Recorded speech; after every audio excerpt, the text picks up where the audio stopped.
നമസ്കാരം. ഇന്നലെയായിരുന്നു India Australia രണ്ടാം T20 മത്സരം. മെൽബണിലായിരുന്നു ഇന്നലത്തെ മത്സരം ആരംഭിച്ചത്. ടോസ് നഷ്ടമായ ഇന്ത്യയെ ഓസ്ട്രേലിയ ബാറ്റിങ്ങിനേക്കുകയായിരുന്നു. തുടർച്ചയായ 5-ാം മത്സരത്തിലും ഇന്ത്യക്ക് ടോസ് നഷ്ടമാവുകയായിരുന്നു. 3 വൺഡേസിലും ഇപ്പോൾ 2 T20സിലാണ് ഇന്ത്യക്ക് തുടർച്ചയായി ടോസ് നഷ്ടമാകുന്നത്. ടോസ് ഒരു വലിയ ഘടകമാണെന്ന് ഇന്നലത്തെ മത്സരത്തിൽ നമുക്ക് മനസ്സിലായി. കാരണം ഇന്ത്യ ബാറ്റിങ്ങിനിറങ്ങിയപ്പോൾ പിച്ചിൻ്റെ സ്വഭാവം ശരിയായി മനസ്സിലാകുന്നുണ്ടായിരിക്കും ഇന്ത്യയുടെ വിക്കറ്റുകൾ തുടരെ പോകുന്നതാണ് കണ്ടത്.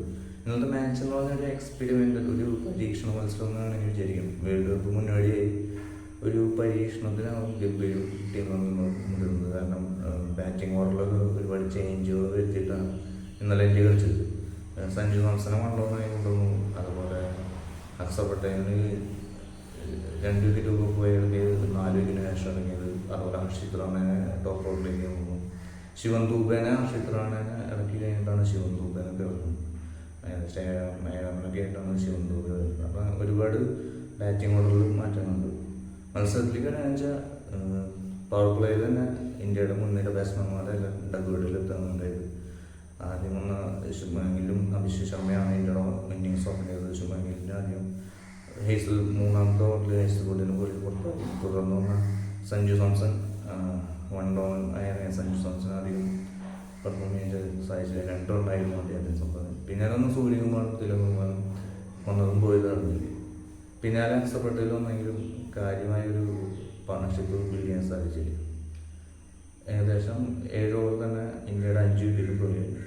പിന്നാലെ വന്ന ഹർഷിത് റാണ, അഭിഷേക് ശർമ്മയാണ് ഒരു 50 റൺസിൻ്റെ പാർട്ണർഷിപ്പോടുകൂടി ഇന്ത്യയുടെ ഇന്നിങ്സ് കുറച്ച് ബെറ്ററാക്കിയത്. ആദ്യമേ ഒരു 100 റൺസ് കിടക്കില്ല എന്ന് തോന്നിച്ചെങ്കിലും പിന്നാലെ 20 ഒരു പാർട്ണർഷിപ്പ് ബിൽഡ് ചെയ്തു. അത്യാവശ്യം 100 റണ്ണിൻ്റെ അടുത്ത് ഇന്ത്യ സ്കോർ ഉയർത്താനും സാധിച്ചു.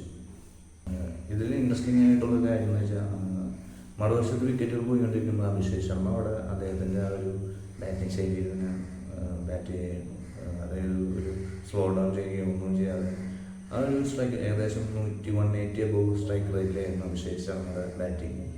അദ്ദേഹം 9ാമനായിട്ടാണ് പുറത്തു വന്നത്.